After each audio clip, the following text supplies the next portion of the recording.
야곱이 죽을 날이 가까웠음을 알게 됐습니다. 임종을 앞두고 유언을 하는 많은 믿음의 사람들이 있어요. 노아도 그랬고요, 이삭도 그랬고, 모세도 그렇고, 여호수아도, 다윗도 마찬가지입니다. 우리가 이제 죽을 날이 가까워져서 자녀들을 앞에 두고 또 가족들을 앞에 두고 임종한다는 것은, 그리고 유언을 할 수 있다는 것 참 행복인 것 같아요. 그렇죠? 아무나 이렇게 죽음이 가까워서 마지막에 유언을 하면서 죽는 사람들이 있긴 하지만 또 없는 사람들이 더 많기 때문에 그렇습니다. 그럼에도 이게 단순하게 야곱은 이게 마지막 자녀들을 모아놓고 그들에게 임종하면서 유언하는 게 아닙니다. 야곱의 유언은 예언적 유언이라고 얘기합니다.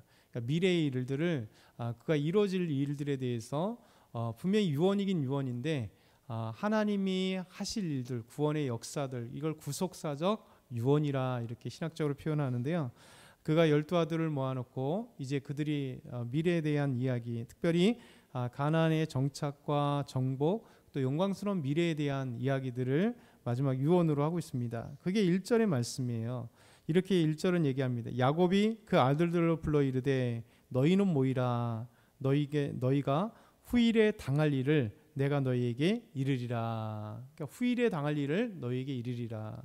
그러니까 참 신기하죠. 유언인데 미래적인 유언을 야곱이 하고 있습니다. 그러면서 이제 12아들들에게 대한 또 축복 기도가 같기도 하는데도 유언입니다. 그러니까 야곱이 이제 장자 루벤에 대해서 유언을 하죠. 우리 3절과 4절 한번 같이 읽어보겠습니다. 3절 4절 시작. 루벤아 너는 내 장자요 내 능력이요 내 기력의 시작이라.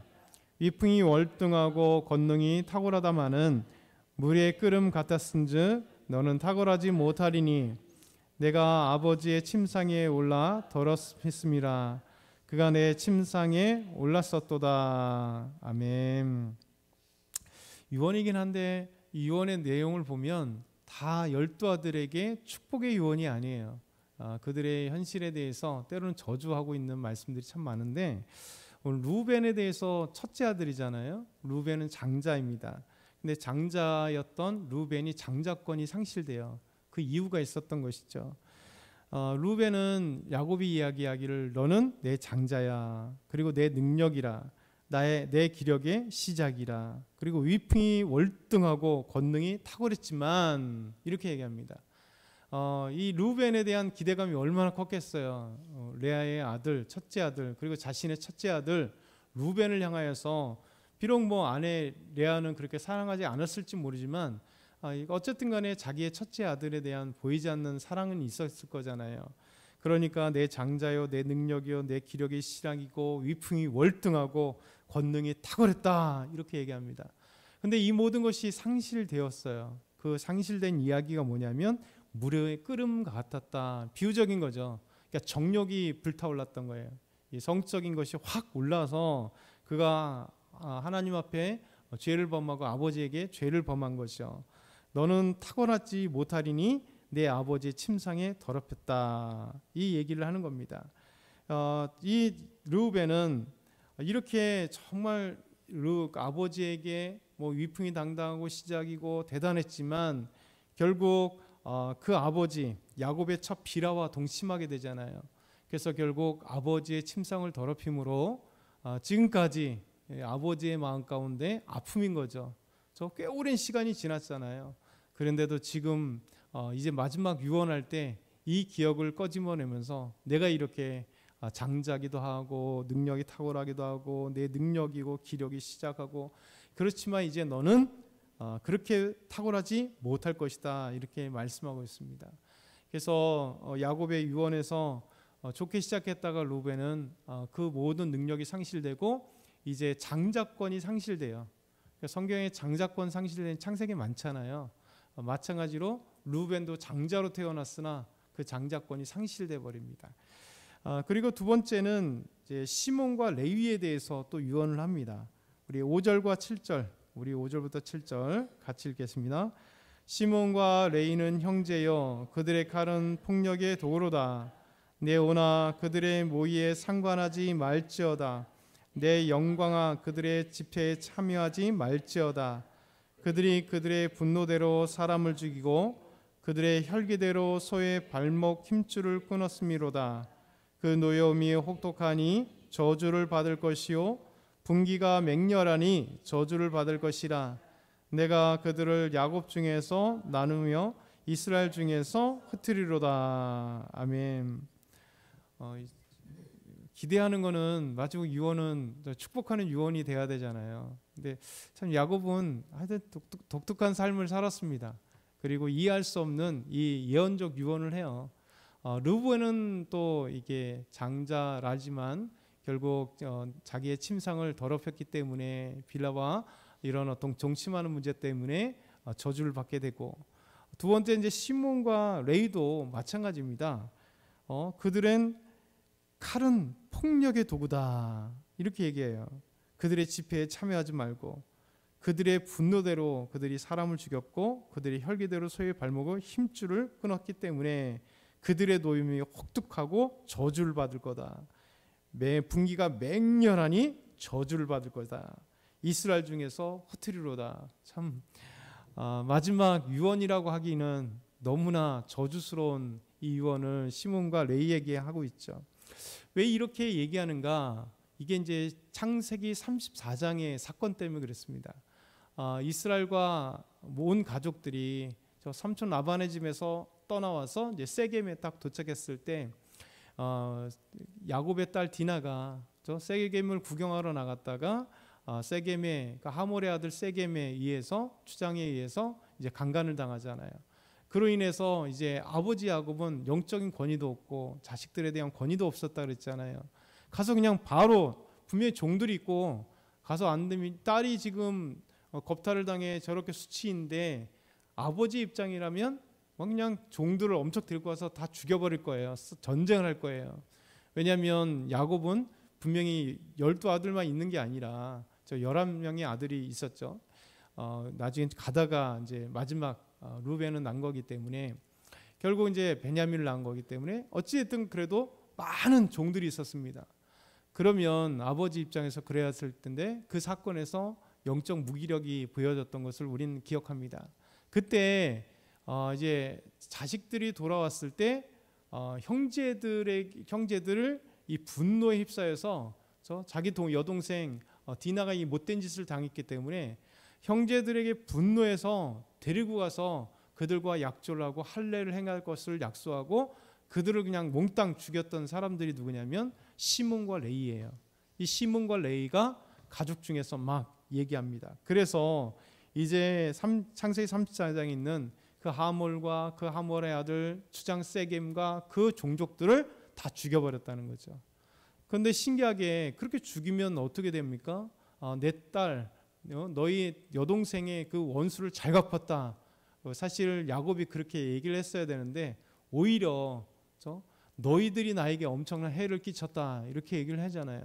그러니까 시몬과 레위가 아버지에 대해서 막 분노하죠. 아버지 그러면 되겠습니까? 막 이렇게 그 싸우고 영적인 권위들이 다 무너지는 사건이 창세기 34장의 이야기인데 야곱은 이것을 꺼내요. 그러면서 유언인데 불구하고 막 저주를 시몬과 레위 자기 아들들에 대해서 저주를 퍼붓는 참 신기한 예언적 유언인데 놀라운 이 유언들을 해요. 우리가 생각할 수 없는 하여튼 야곱은 그의 인생 가운데 독특한 일들을 너무 많이 행하고 하는 건데 어찌됐든 간 장자 루벤에 대해서도 자기 침상을 더럽혔기 때문에 그 장자여 위풍당당하고 능력이 기력이 시작이고 이런 것들이 이제 다 없어지는 그런 유언을 하고 시몬과 레이는 저 저주를 받을지어다 흩어질지어다 막 이렇게 유언을 하고 있습니다.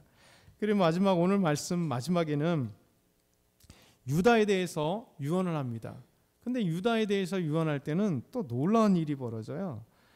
그에게 미래적인 예언, 곧 유다의 후손 가운데 왕이 나올 거다라고 얘기를 합니다. 그 왕이 영원하게 이루어질 거다. 이 말씀이 드디어 창세기 3장 15절 이후에 가장 중요한 예수님에 대한 예수께서 유다의 후손 가운데 이 땅에 태어날 것이고 그리고 다윗 왕이 왕이 될 것이며 그 다윗 왕의 후손 가운데 왕권을 가지고 이 땅에 오실 예수 그리스도 그 구원자 메시아에 대한 예언이 이 말씀이에요. 그래서 8절부터 12절 보면 유다는 또 놀랍게도 아름다운 축복을 해요. 자, 보면 유다야 너는 형제들의 찬송이 될지라. 그러니까 유다의 이름 자체가 찬송이잖아요. 근데 유다야 너는 형제의 이름들의 찬송이 될지라. 내 손이 내 원수의 목을 잡을 것이요 내 아버지 아들들이 내 앞에 절하리로다. 유다는 사자 새끼로다. 내 아들아 너는 움킨 것을 찢고 올라갔도다. 그가 엎드리고 웅크림이 숫자자 같고 암사자 같으니 누가 그를 범할 수 있으랴. 그러면서 이 말씀, 규가 유다를 떠나지 아니하며 통치자의 지팡이가 그 발 사이에서 떠나지 아니하기를 실로가 오시기까지 이르리니 그에게 모든 백성이 복종하리로다. 이렇게 말씀합니다. 규와 통치자의 지팡이, 이 규와 통치자의 지팡이는 왕의 상징입니다. 나중에 이제 보게 되면 우리가 자주 얘기되지만 애굽의 이집트의 왕을 보면 이렇게 두 가지 다 이렇게 홀과 지팡이 이렇게 딱 가지고 있잖아요. 그래서 항상 이제 미라라든가 그 관 뚜껑 거기에다 조소를 세울 때 아니면 큰 석조 구조 같은 거 했을 때 이렇게 꼭 이집트 왕 파라오가 바로가 이렇게 두 개 하나씩 이렇게 두 개를 지은 걸 보는 거예요. 이게 바로 왕의 상징입니다. 통치자의 지팡이 그리고 규 이걸 얘기하는 거거든요. 지팡이와 규는 왕의 상징입니다. 근데 유다가 야곱이 이제 유다에게 마지막 유언할 때 이 유다에게서 왕이 나올 거다 이렇게 표현하고 있는 거예요. 이것이 바로 하나님께서 또 야곱을 통해서 놀라운 예수 그리스도에 대한 메시지, 예언의 말씀이 우리에게 전해지는 거죠.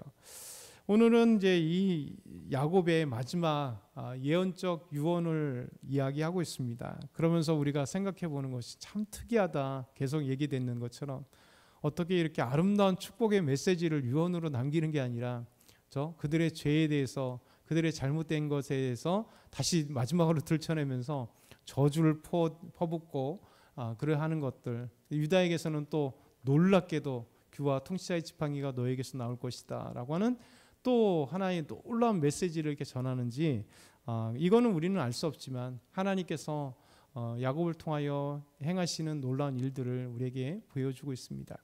그럼에도 오늘도 우리가 두 가지 긍정적인 면과 부정적인 면을 우리가 또 한번 생각해 봐야겠죠. 우리는 이러지 말아야겠다.